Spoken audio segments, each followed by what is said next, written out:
বিসমিল্লাহির রহমানির রহিম। আসসালামু আলাইকুম। প্রিয় হাতীবান্ধা উপজেলাবাসী, আগামীকাল দুপুর 2 ঘটিকায় হাতীবান্ধা হেলিপ্যাড মাঠে তিস্তা নদী রক্ষা আন্দোলনের প্রধান সমন্বয়ক, কেন্দ্রীয় নির্বাহী কমিটির সাংগঠনিক সম্পাদক, আমাদের সকলের এই অভিভাবক, জেলা বিএনপির সংগ্রামী সভাপতি অধ্যক্ষ আসাদুল হাবিব দুলু তিস্তা মহাপরিকল্পনা বাস্তবায়নের লক্ষ্যে হাতীবান্ধায় ব্যাপক কর্মসূচি ডাক দিয়েছেন। সেই কর্মসূচি বাস্তবায়নের জন্য হাতীবান্ধা পাটগ্রামের গণমানুষের নেতা, কেন্দ্রীয় নির্বাহী কমিটির অন্যতম সদস্য ব্যারিস্টার হাসান রাজীব প্রধান দিনরাত অক্লান্ত পরিশ্রম করে সেটি বাস্তবায়ন করার চেষ্টা করছেন। সেই আলোকে হাতীবান্ধা হেলিপ্যাড মাঠে কাল দুপুর 2 ঘটিকায় সকলের উপস্থিত হয়ে গণমিছিলটি বাস্তবায়ন করবেন। গণমিছিল শেষে আমাদের এসএস উচ্চ বিদ্যালয়ে একটি বিশাল জনসভা আয়োজন করা হয়েছে।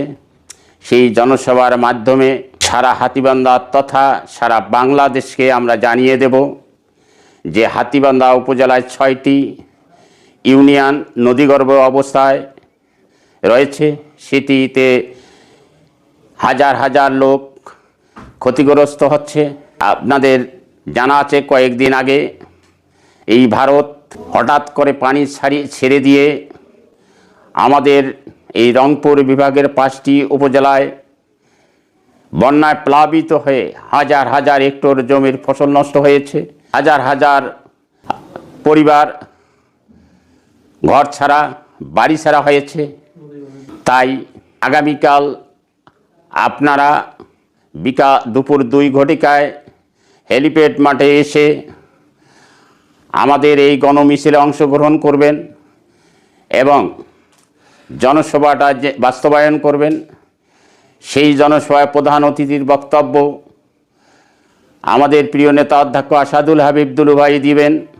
তার সঙ্গে বিশেষ অতিথি হিসাবে আমাদের ব্যারিস্টার হাসান রাজীব প্রধান দিবেন। সারা বাংলাদেশ তথা দেশ বিদেশে জানিয়ে দেব, যতক্ষণ পর্যন্ত তিস্তা মহাপরিকল্পনা বাস্তবায়ন হবে না ততক্ষণ পর্যন্ত এই তিস্তা আন্দোলনের জন্য আমরা মাঠে থাকব। কারণ সামনে আমাদের জাতীয় সংসদ নির্বাচন। সেই নির্বাচনের পূর্বেই যেন আমাদের এই নদীর কাজ শুরু হয়, এটি আমরা আশা করব। সেই কারণে আগামীকাল দুপুর 2 ঘটিকায় হাতীবান্ধা এসএস উচ্চ বিদ্যালয় মাঠে একটি বিশাল জনসভা, যেখানে জনসমুদ্রের রূপ নেবে, সেই জনসভায় আপনাদের উপস্থিতি একান্তভাবে আমরা কামনা করছি।